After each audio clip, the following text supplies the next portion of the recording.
Welcome to A Seat at the Table, a podcast powered by The Ice House, a place for courageous conversations empowering diversity and community in business. You are part of the conversation and have as much to say as anyone else. Okay, so Bindi, thank you so much for being here and joining us today. We're really excited to have you. Bit of an intro. Bindi Norwell is the CEO of Procare, leading the company in the provision of healthcare services delivered to over 850,000 people. She was awarded Leader of the Year at last year's New Zealand Cooperative Awards. Bindi has written extensively on leadership, women and governance, alongside tech in health. Bindi sits on many boards, including Appliance Connection, Fresh Minds and Care HQ, alongside the Auckland branch of the Institute of Directors. Welcome. Thanks very much. Very cool to have you with us. We like to start with a really open question, and that is, who is Bindi? So tell us a bit about yourself, your passions, what life looks like for you. Great. Well, first of all, I want to say a big thank you for having me on the podcast. And I just, I think it's a really fantastic initiative, and I've listened to a lot of them in the past, and actually there's a fantastic content, and so it's great to be here today. Nice. So I think in terms of me, I am Australian. I grew up in Melbourne, and I'm I'm married a Kiwi, so that's why I'm in New Zealand. I've been here for over 10 years now. I absolutely love it. And I'm a proud mother of 2 amazing children, and I actually think they're probably get upset with me because they're not kids anymore. They are actually young adults now. So I've got a 17-year-old daughter and a 15-year-old son, and my family is absolutely my rock. It keeps me very grounded as well. So look, in terms of what I'm really passionate about is really one, renovating old houses, bringing them back into life, which I love, but also that I'm quite passionate about progress. And I know that my team they always think that momentum is my middle name. I'll probably carve it into my gravestone, momentum. But I reflected on why that it was important to me. And actually it's the ability that life is really short, and to actually that time is really precious. Mm-hmm. And it's about how do we make the most out of life. And so I've spent a bit of time on how to manage time effectively, and it sounds very counterintuitive, but it's when we've got limited time, how do we actually use our time effectively? But also the ability to say no to things is really important. That's great. So I'm quite passionate about that, and so it's about actually making the most out of life as well. Yeah. Wow. Love it. And I'm not sure whether you heard this or I've said it in anything that you've listened to, but I'm here because I married a Kiwi too. Oh. Never thought I'd be in New Zealand for this long, but I am, and I love it. It's so nice when Aussies cross the ditch and come our way. Yeah. It's a very rare thing. Was momentum always your middle name, even as a kid? Mm-hmm. Yeah, I do. I feel it. It was. I always like feeling like you're just driving forward. And one of the things it's about taking a step back sometimes, and just the little things that you achieve, and we use this in our team now, and it's about just celebrating those, even the little wins along the way. And it's just, I don't know, I like the feeling that we can change, we can make a difference, we can do things better, and actually just make the most of the time we have. Do you think that was nurture or nature? Momentum being your middle name, is that sort of your parents guiding you, or do you think it was innate in you right from the get-go? Probably a bit of both, actually. Yeah, nice. So I've always been quite ambitious as well, and want to get on with things, but I think that's a little bit of family, but actually I think that's just in me. I don't know where it comes from, but it gets me up in the morning. Yeah. And I love the idea that you said, and this is true for us as individuals as well as for us in business, that just because we could doesn't mean we should. And the idea that you have to make choices, and sometimes the saying no bit can be the most challenging, but the most right. That's right, and I think I found that the most in healthcare. You think everything is a shiny toy. People come up with amazing ideas, and you're helping people at the end of the day, but you cannot do everything. And so we've been quite vigilant to say, actually, let's just focus on the things where we can actually, keep things quite focused. We can't do everything. We have to say no to some stuff, and going through that decision-making processes. So, sometimes it's hard, but we have to do it. Otherwise, we'll just stretch ourselves way too thin. What is that decision-making process? Like, how do you know to say no? Yeah, so we're very clear on what we want to achieve as a team at the start of the year. And, we have that very concrete and, written in writing and shared with the team. And look, new things come up all the time, but we just need to, as an exec team and a team, we need to just go through that process of, have we got capacity? We're going to give something else up to do this. How do we take our board along the journey with that as well? And then we come out the other side and actually we get to a point. And sometimes it's just easy to say, okay, maybe in the future we'll do this. It's not saying no. It's actually just park that for a while. And then maybe do that if we've got capacity going forward. Sometimes that's easier when you're trying to manage different stakeholders to say it's not now, but not never. We'll revisit it. Yeah. And then you can keep it on the table. One of the questions we always like to ask, and it gets to, some of the context for why we do this, but to share what's been a real mountaintop kind of moment for you, but equally a deep valley moment that you've been through in your career journey or your life journey. Yeah, I think I've got a professional and a personal one. Good. And so personally, definitely having the family and, getting married. I think that, I remember living in the UK for about 10 years and it was just, I've had such wonderful memories of, on the back of a moped driving through France, feeling really free and adventurous and, I think they, really strong memories. So I loved that personally. And professionally, I think it's around getting being a CEO. And the reason why is I always, quite early on, I wanted to be CEO.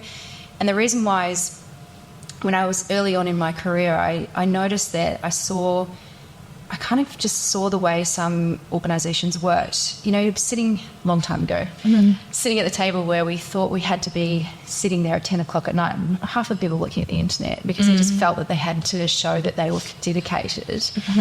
And, not seeing enough women in leadership as well, and also that separation between life and work. And I thought, actually, there's a better way here.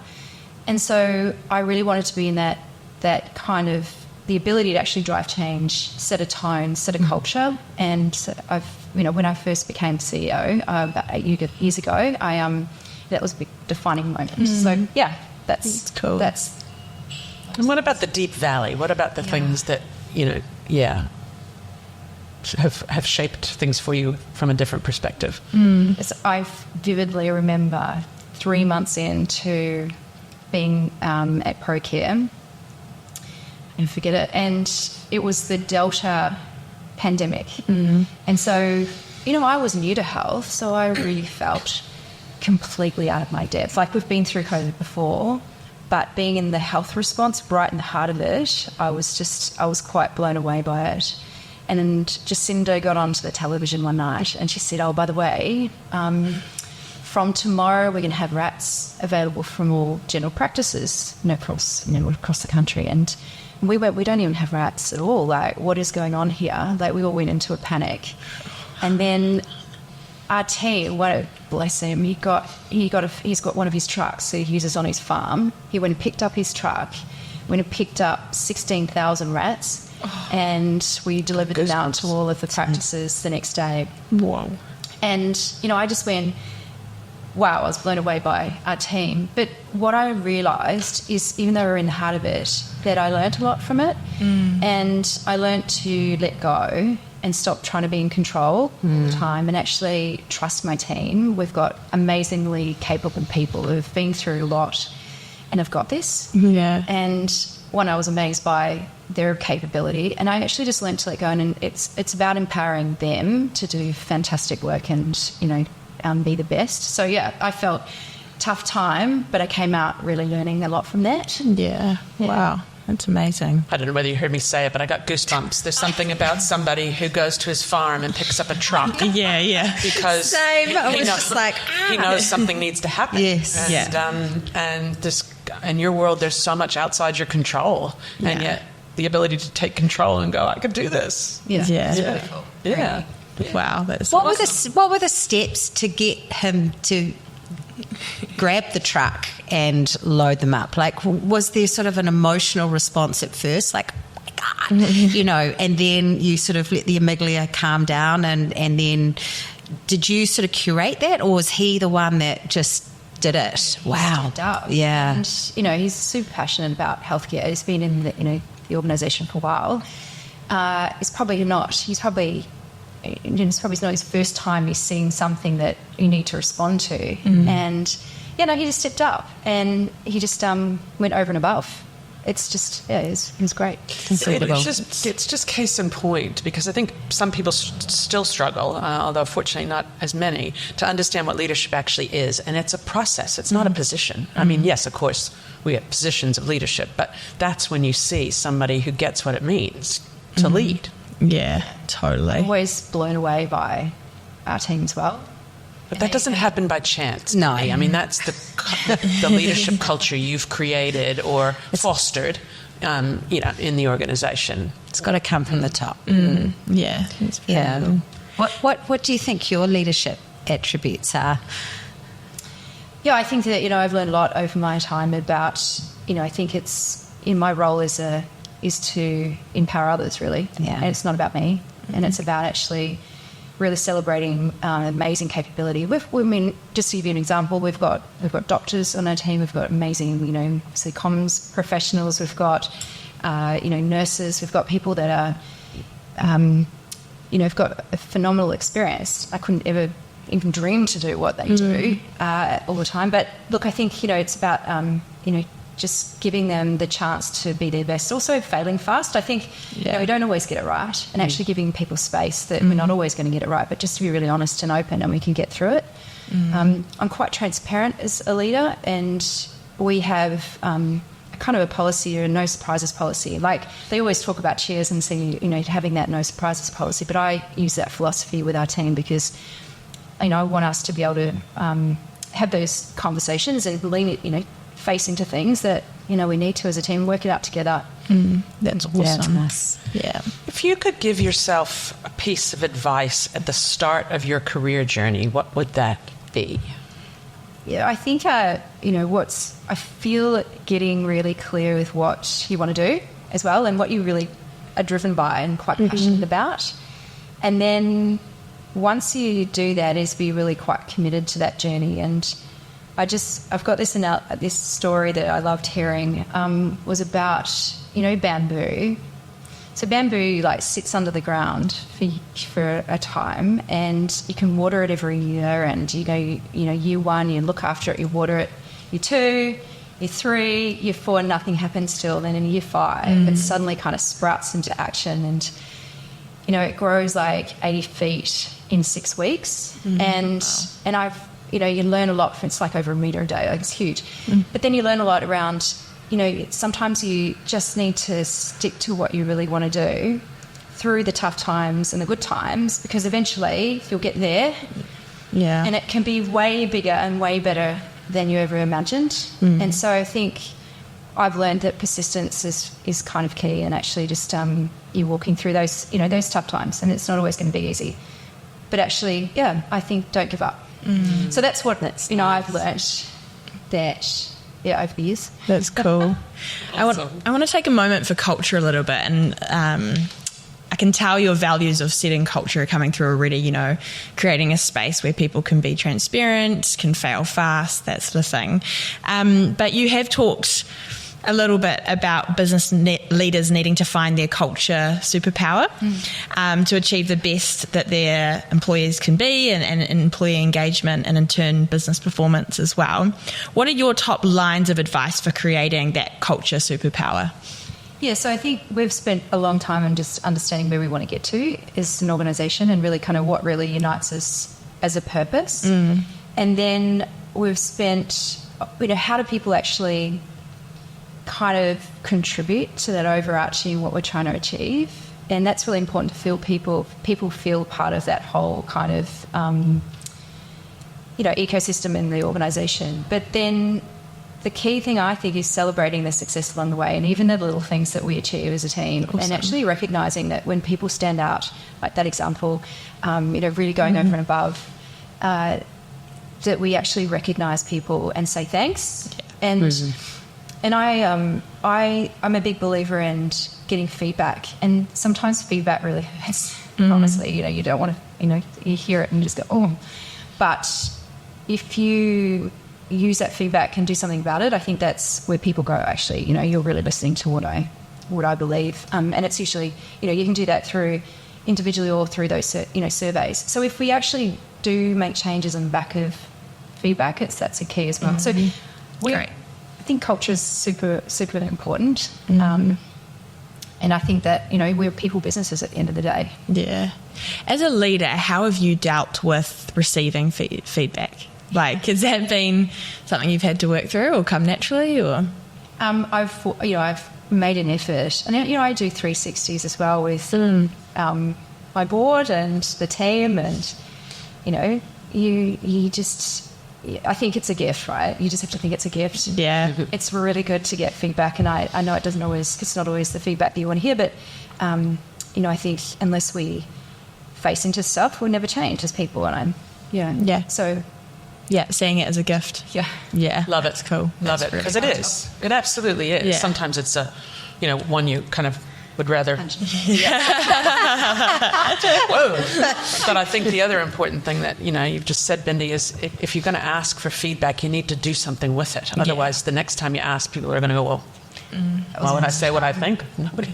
Yeah. And sometimes that's intentionally doing nothing with that feedback, but at least if you explain that, you're grateful for it, and here's the reason why I'm parking it. But it's not always easy to give feedback either. No. I was going to, It's really hard to give someone really authentic feedback. Yeah. How do you get your team to take feedback? It's usually usually done through. I'll always ask face to face, but sometimes it's nice to get someone else to do it for you. Yeah. As well, and then feel a bit more comfortable. So that's. It's a difficult one, but important. Yeah. Yeah, for sure. You've written a bit about leadership in turbulent times. There's absolutely something quite different about leading in the times of uncertainty we're kind of dealing with right now. And so it's something leaders are really going through every day right now. What would your advice be for leaders struggling to keep up with the changing landscape and still be really confident in their decision making? Yeah, so I think change in turbulent times are not going away at all, and you can just see it. I know it's really change is the only constant, really.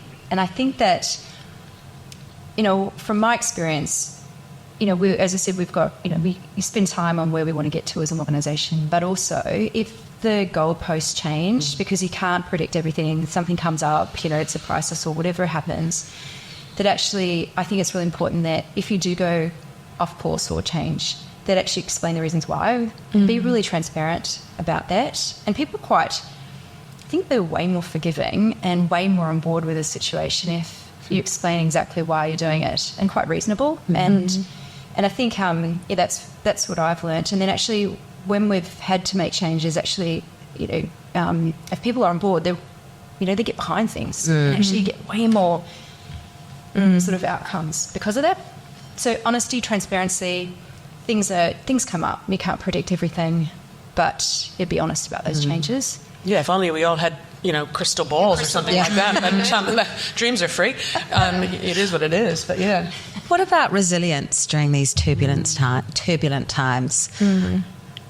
How do you garner that resilience? Do you do anything to keep yourself in check and keep going and keep trudging through, or is it just a mindset? So I think I do a lot actually, and because if you're going through, we're going through health reform too, right? So you have to be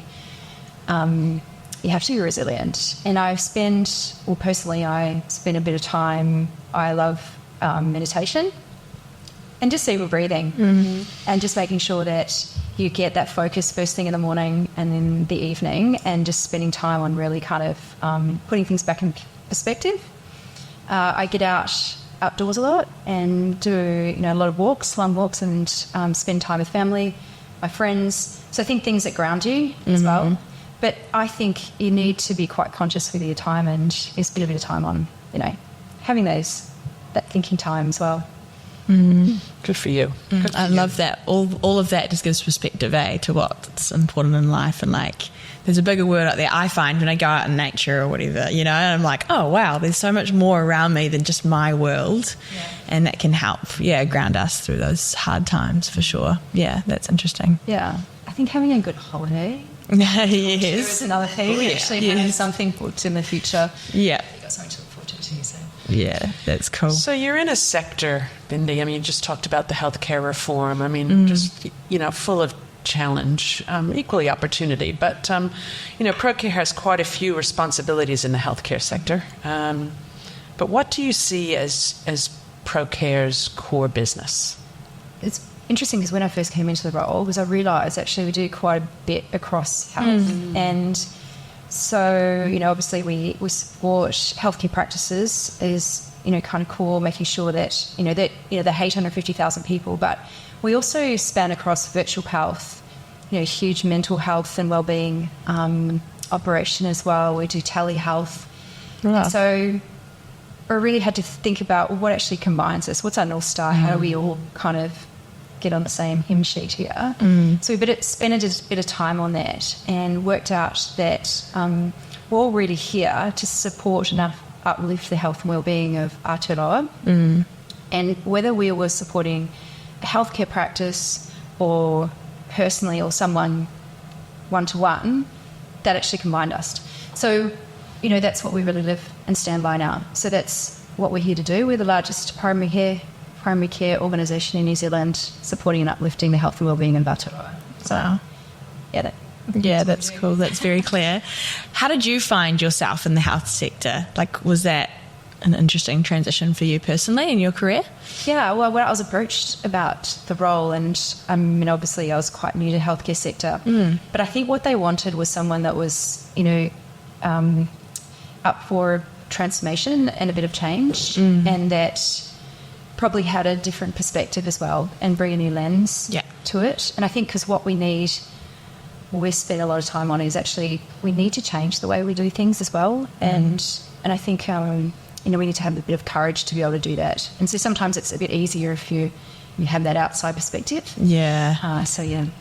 Great. Well, I think it's definitely entrenched in this sector now and got to know it quite well. I'm a big believer in seeing the wood for the trees. Yeah. Somebody from the outside going in. There's a superpower in that for sure. And I would imagine, not knowing you well, but, doing a little homework before you got here and then listening to you this morning, I suspect your influencing skills are really strong. Leading people over whom you have direct control is easy, but in doing what you're doing, it goes beyond that in terms of the sector and needing to influence outcomes, particularly transformative ones. So. Is it improving, the healthcare sector? I think we're right in the trenches of change right now. And so you're seeing it, I think the health sector is we've had underinvestment for years, and like other sectors as well. And so we're seeing it playing out in workforce challenges particularly. So we don't have enough healthcare professionals to keep up with the demand. But, then you think, well, what does that mean for me in practice? Well, it means I can't potentially see my doctor for a week or 2 weeks. And when you're sick, that's kind of not what you want. And so I think, we've got to make some changes the way we work as well. So we need more funding, and that's definitely, we need more funding everywhere in the healthcare sector. But actually, we also need to look at the way we're working, and, we're looking at comprehensive primary care teams. So, for example, healthcare practices can have physiotherapists, pharmacists, emergency professionals as well, ambulance. And so that means we can spread the workload across multiple disciplines and actually relieves pressure. And I think technology, I'm really passionate about tech as well, just to use, how do we use use technology to be more efficient and better with our time. And so, yeah, I think to answer your question, it's a long way of answering your question. I think we've got more work to do, but I know we'll get there. So maybe go to the tech, because I'm sure you as an organisation spend a bit of time thinking about this. But particularly, how do you see AI best being used to make a positive difference in healthcare in New Zealand? I get really excited about AI. I think there's a huge opportunity, and it's been around for a little while. But I mean, I'll give you an example of how we're using it, and it's just little things. So to try and relieve the pressure on the workforce. It's those administration, the mundane tasks that actually take a lot of time for healthcare professionals, like managing hundreds of inbox. It's emails. It's doing health checks and things that actually or AI can do. And we're doing that. And so we use AI. You run a whole lot of kind of workload management processing. And actually frees up doctors to spend more time with their patients. Great. Using Nabla Copilot, which you go to your doctor and they write up your notes. And that can take like 10 minutes sometimes of, making sure that we've captured it properly. And we've got fantastic AI tools that actually writes it up now for you. And then actually, that can take, 10 minutes of time so we can see the next patient. I get really excited about wearables, and I think we're only starting that journey with AI. You think of the data that we've got just from our watches and this great the clothing that we've got with wearables, to empower people to actually drive their own health experience and be preventative. And so if people are informed with their own data and information, it's actually way easier to kind of manage health properly. And so I think that's the next kind of phase. We're starting to do that, actually empowering consumers to manage their own health. And AI is a huge instrument with that.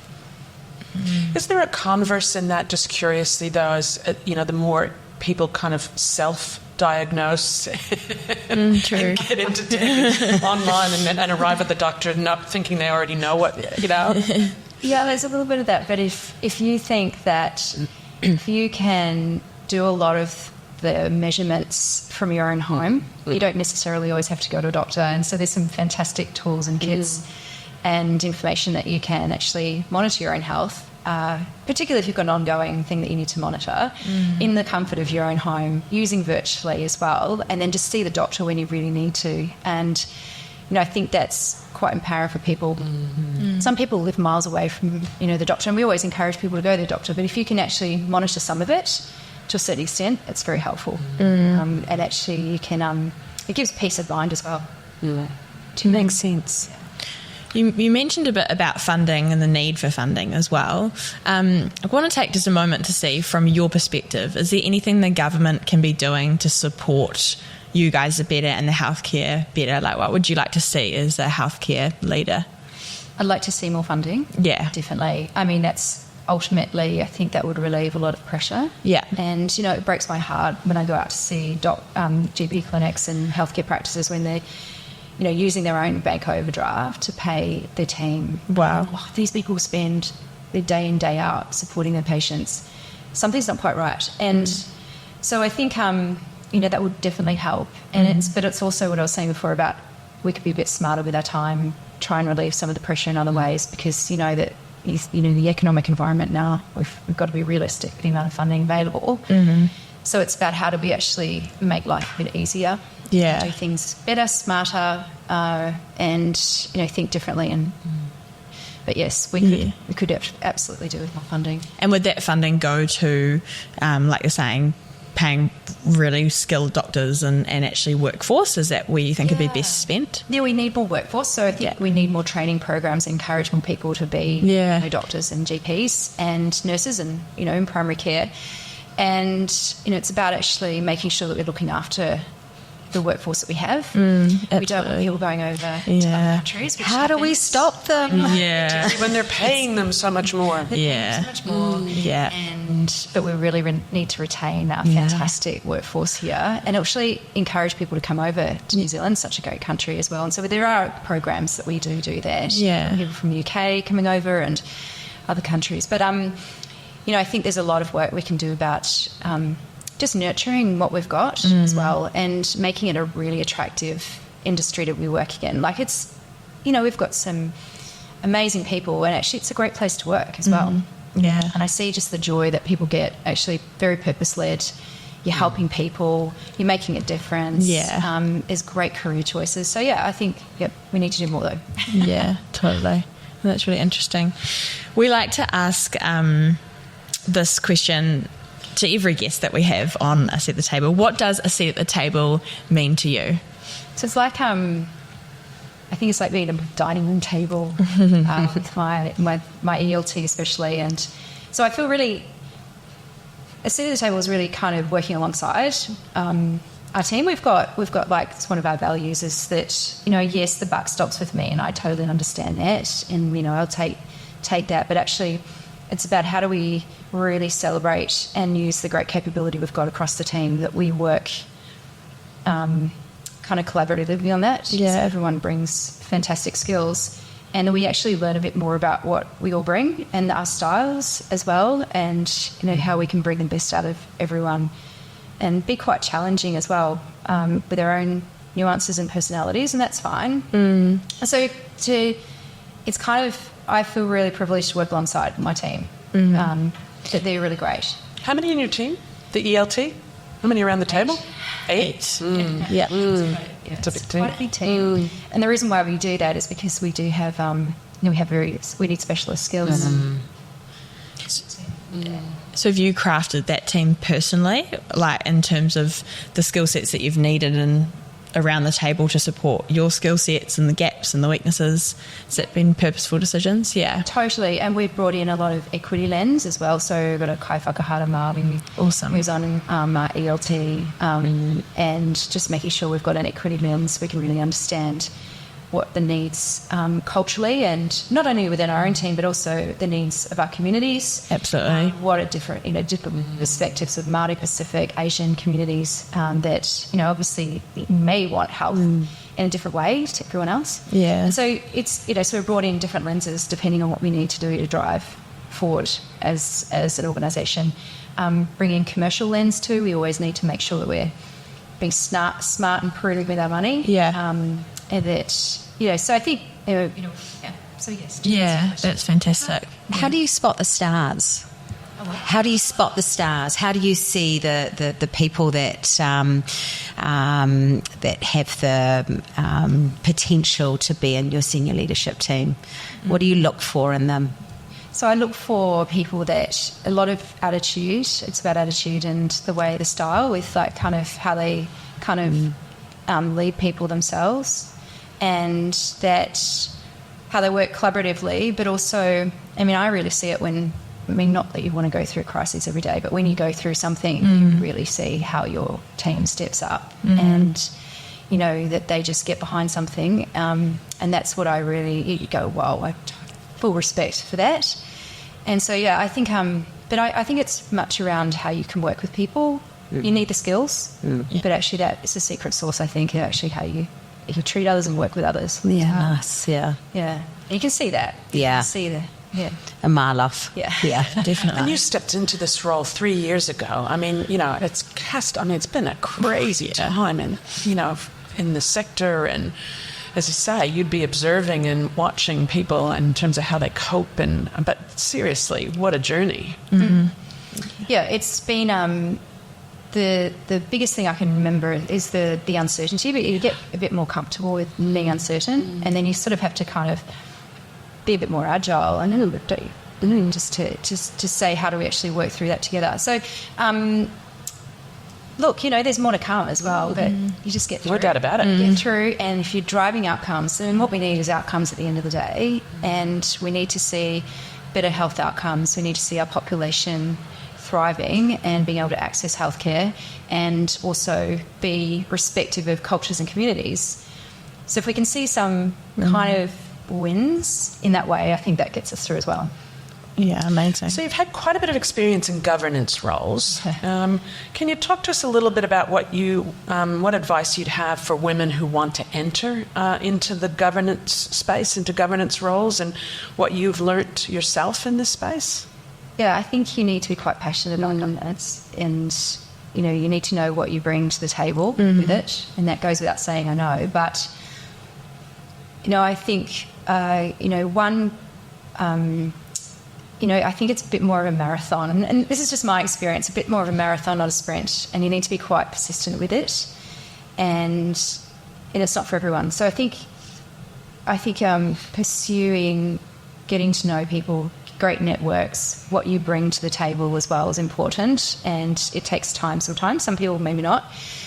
But also we've come a long way with women, I think, in governance, and, seeing way more representation, which is great, and culturally as well. And I think, but what I'm really kind of wanting to see is more women in leadership roles in executive, and I think we've got a long way to go for that as well. And it sounds a bit cliche, but I think that if we can bring down a ladder for other women, the easier it's going to be. Yeah. And so, it's actually how do we actually support each other? And look, obviously great men as well, but I think actually the more we can do to help one another is a good thing.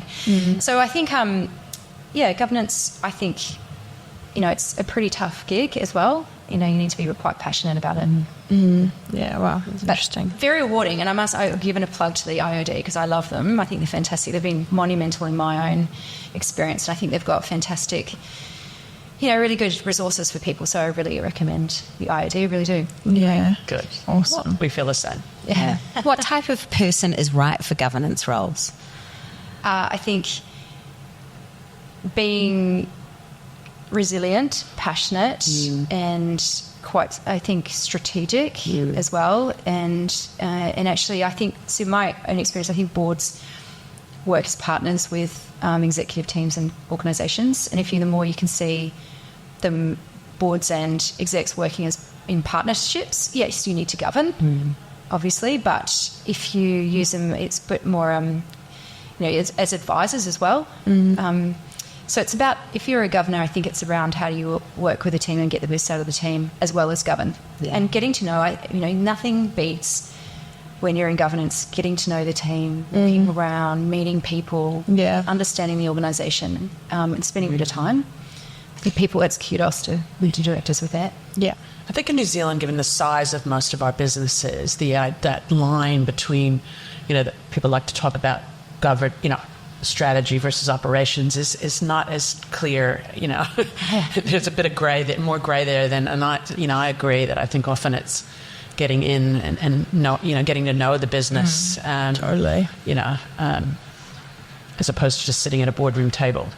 Yeah, exactly.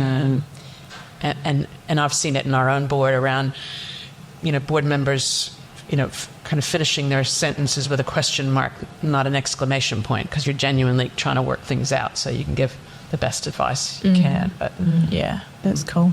You do have to be passionate, don't you? Very much so. And I think, and really understanding, as I said before, like what you bring to the table, and be quite courageous with that. Like, you have to really face into some tough decisions a lot of the time. And you need to, I think you need to face into that too. Yeah, that's good. It's really rewarding once you get through it. Awesome. We love to finish with this question. Who is one person that you would like to thank, someone that's been really influential in your journey, career, personal? Yeah, I'd love to thank so many people. Yeah. You just go, oh gosh. It's your Oscar moment. You'll miss someone, don't worry. Right. But I would say that when I started out as my first CEO role with Dame Roseanne Mayo, she was my chair, and I must say that she's tough. She was a tough chair, but a woman that supported other women, and a trailblazer in governance, and also in leadership as well. So I feel that she was tough, but I learned a lot, and I still catch up with her as well. Cool. And she's always been someone that I can go to and ask for advice. And I think I have huge admiration and respect for her. And so she's been a great influence over my career. Awesome. Fantastic. I love hearing those at the end. Who's been, influential in your journey is pretty cool, and no doubt you're that person for other people as well. Hope so. Yeah. Well, thank you so much for sharing your story. Fantastic to hear, and really inspired by the way that you lead with transparency and just freedom for your team, and it's great to hear more about your journey. So thanks for being on A Seat at the Table. Thank you so much for having me. Thanks. Thank Bindi. you. Awesome. It was such a pleasure. Good fun.